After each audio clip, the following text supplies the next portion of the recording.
دنیاوی تعلیم کو سیکولر پرسوٹ سمجھ لیا گیا ہے کہ جو دنیاوی تعلیم ہے وہ اس کا ایک اپنا ہی امکانات کی دنیا ہے، وہ خود ہم نے حاصل کرنی ہے. کیا اس کا جو ایمانی یا ایمان سے متعلق علم ہے اس سے ہم آج کی دنیاوی تعلیم کو کیسے منسلک رکھ سکتے ہیں؟ ہمیں ایسے میرا خیال ہے کہ ہمارا زوال تب سے شروع ہوا کہ جب ہم نے دین و دنیا کو الگ کرنا شروع کر دیا.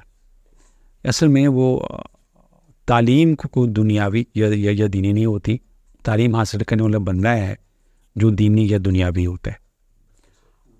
اگر ایک دینی مائنڈ سیٹ کا انسان، دینی مزاج کا انسان، وہ اگر کسی مائکرو لیب میں کام کر رہا ہے تو وہ اصل میں وہ دینی تعلیم ہے، کیونکہ اس میں اس کے بعد اس نے اس سے ویلفیئر کا کام کرنا ہے.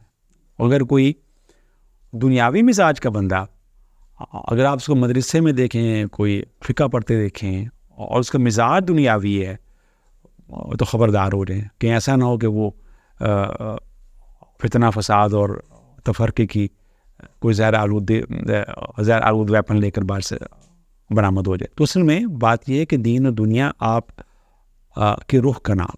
اب یہ جو بات میں نے کی ہے اس کی ایک سند پہلے سن لیں، کیونکہ کوئی بات بغیر قرآن و حدیث کی سند کی نہیں ہونی چاہیے. اور فقراء کی باتوں کی بیوٹی یہ ہوتی ہے، ہم نے دیکھا کہ ان کی ہر بات کی سند جو ہے کسی حدیث سے یا کسی پرانی آیت سے سند میسر آ جاتی. سند اس کی یہ ہے، حدیث پاک میں فرمایا گیا ہے کہ مومن کا کاروبار کرنا بھی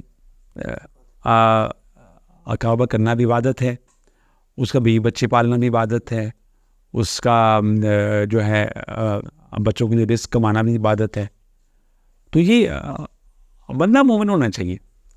پھر اس کے بعد وہ جو بھی کام کرے گا نا عبادت ہے. تو یہ اس سے بڑھ کر عمل صالح کیا ہوگا؟ تو اصل میں بات یہ کہ اگر بندہ اندر سے مومن نہیں ہے تو باہر اگر وہ مسجدیں بنا رہا ہے تو وہ بھی کہیں کوئی تفرقے بازی والا شو بنانا شروع کر دے بیچارہ بے خبری میں.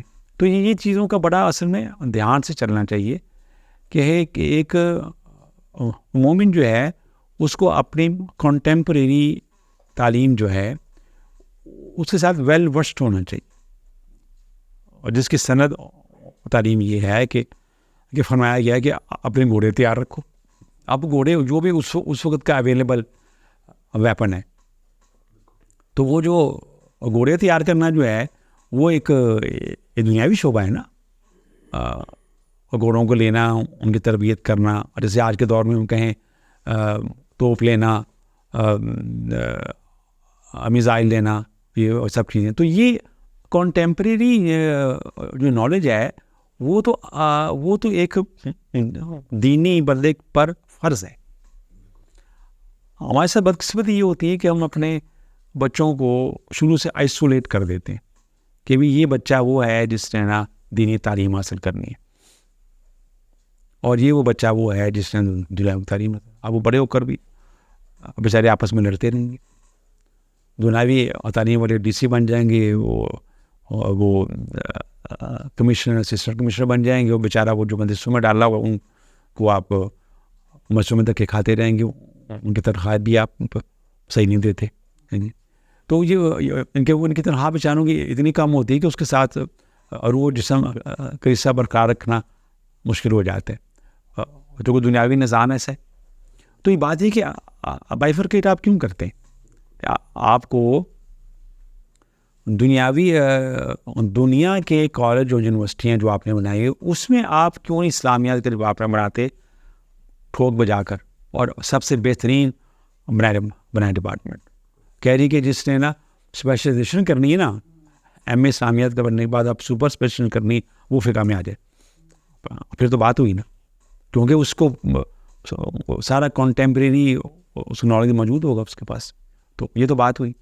اب اس میں آپ کو ایک چھوٹی سی مثال دیتا ہوں. یہ ایک اصل میں بات ہے ترجیحات کی.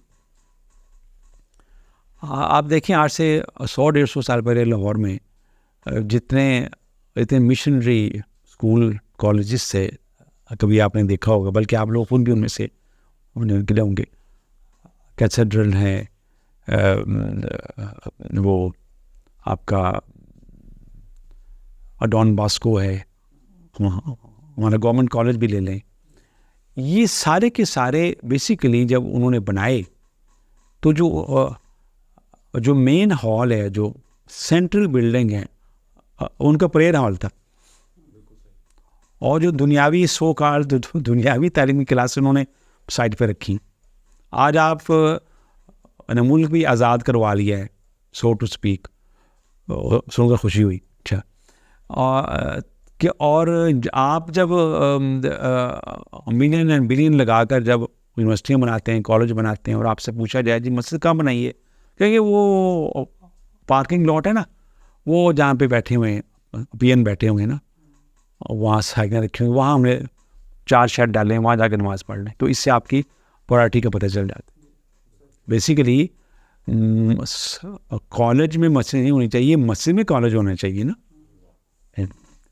آپ اسکول میں چھوٹی سی مسجد بناتے ہیں، مسجد بنائیں اور اس میں اسکول بنائیں. پھر یہ دینی تعلیم اور دنیاوی تعلیم کا فرق ختم ہو جائے گا. پھر لوگ ایسے وہ نہیں، وہ بیچارے پریشان نہیں ہوا کریں گے. اب مسئلہ یہ ہے کہ جس کے پاس کنٹمپریری نالج ہوتا ہے اس کے بعد دین کے بیسکس کا نہیں پتہ ہوتا، اور جو دینیات اور فقہ کی تعلیم لے کر آ جاتا ہے اس بیچارے کے پاس کنٹمپریری نالج نہیں ہوتا. تو اس طرح یہ پھر بائیفرکیشن چلتی رہتی. تو بائیفرکیشن نہیں ہونی چاہیے. سر میں اگر صحیح سمجھاؤں تو آپ فرما رہے ہیں کہ جو مخاطب ہے وہ انسان ہے اللہ کی طرف سے، اگر سبجیکٹ جو اس پہ محنت کی جائے، اس کے دین کو اور اس کے رخ کو سیدھا کر دیا جائے، تو پھر علم یا ہو یا تعلیم ہو یا آبجیکٹ خود بخود ترتیب پا جائے گا، یا اس ترجیح کے ساتھ خود ہی ٹھیک ہو جائے گا. جی بالکل ایسا ہی ہے، بالکل ایسا ہے. بندے کو فوکس کریں، بندے کا رخ دین کی طرف کریں، وہ پھر جو بھی کام کرے گا نا دینداری ہوگا.